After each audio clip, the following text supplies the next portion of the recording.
is Genaro Vasquez, and I'm going to talk about bachata music. Bachata music is original from Dominican Republic and have an influence from the African, and those styles use like cha-cha-cha, salsa, merengue, and use all the kinds of music for make a bachata.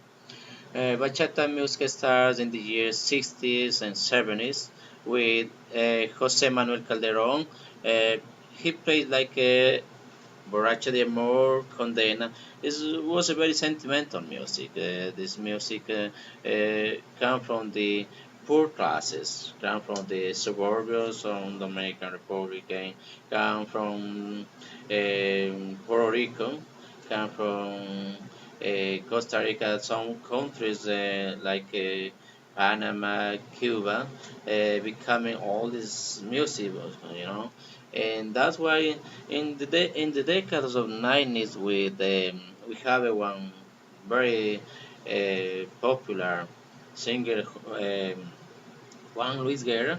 Juan Luis Guerra started this music, dancing music.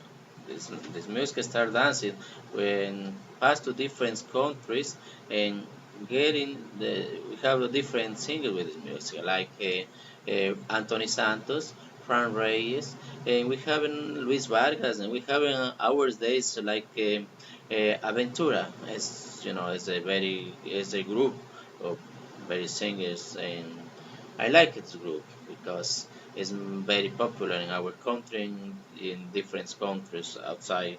Um, and you see, this music is very good for the parties. You can dance and try. You will see this music is feel good, and that's why I like it. All right, thank you very much. Bye bye.